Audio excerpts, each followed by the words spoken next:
In 1924, a group of businessmen met in Geneva to decide how long a light bulb should last. They agreed to lower the lifespan from 2,500 hours to 1,000 hours. Why? To force you to buy more bulbs. This is called planned obsolescence. And today, car manufacturers are doing the exact same thing. They use plastic timing guides, thin piston rings, and non-serviceable transmissions. They want your car to die at 100,000 miles. But there were a few times in history where the engineers beat the accountants. They built cars that were accidentally too good. These are the 7 cars that manufacturers hate because if you buy one, you might never need to buy a car again. We start with the car that almost bankrupted Mercedes-Benz dealerships because nobody needed repairs, the W123-300D.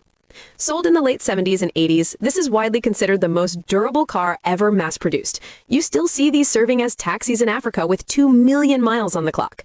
It uses the OM 617 5-cylinder diesel. It has no computers, no sensors, it is purely mechanical. Mercedes realized that if they kept building cars this good, they wouldn't sell enough parts, so they stopped. If you find a rust-free one, it is the closest thing to an immortal machine you can buy. You see these everywhere. There is a reason for that. The 7th generation Honda Civic is the cockroach of the roads, but there is a catch. You must avoid the automatic transmission, it was the weak link. But if you find one with a 5-speed manual, you have unlocked a cheat code. The 1.7-liter engine is under-stressed and simple. It costs pennies to fix. An alternator is $80. A water pump is $40. This car represents everything modern car companies hate. It is cheap to buy, cheap to own, and it refuses to leave the road. Jeep is known today for being unreliable trash, but in the 90s, they accidentally built a legend, the Cherokee XJ. It uses the 4-liter inline-6. This engine was originally designed for tractors. It has the cast iron block and head. It produces torque at low RPMs, which means it never gets stressed. The body will rust. The interior door handles will snap off. The AC will fail. But the engine, it will run on 3 cylinders and pure spite. Mechanics hate these because the owners never pay for big repairs. They just fix it themselves with a hammer. In 1989, Toyota decided to destroy Mercedes. They gave their engineers an unlimited budget. The result was the Lexus LS 400. They spent over $1 billion developing this car. The 1UZ FE V8 engine is an aviation-grade masterpiece. The tolerances were so tight that American machining tools couldn't even make them. There's a famous example called the Million-Mile Lexus that is still driving on its original engine. This car was bad for business because Toyota sold it for a loss just to steal customers from the Germans. Buying one today is like stealing engineering from the past. General Motors makes a lot of junk, but the 3800 V6 engine was their apology to the world.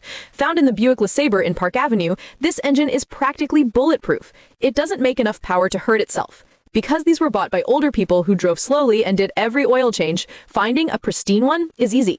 Mechanics call this the best car GM ever made. And GM stopped making it because it didn't break enough. Police departments, taxi companies, and livery services used this car for 30 years. Why? Because it was the only car that could survive 24-hour abuse. The Ford Crown Victoria. It uses a body-on-frame design, meaning if you crash it, you can just bolt on new parts. The 4.6-liter V8 is low maintenance and parts are available in every auto parts store in America.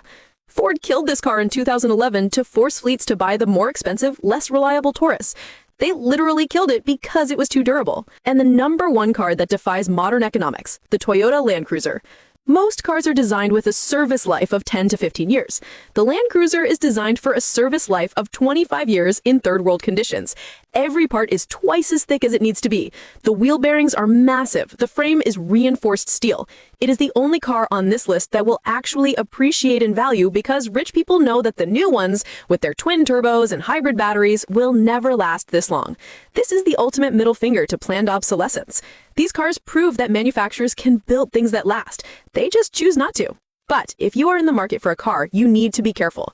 There are some cheap cars out there that are actually financial traps. Watch this video to see the scam cars that will bankrupt you with battery repairs. Click right here.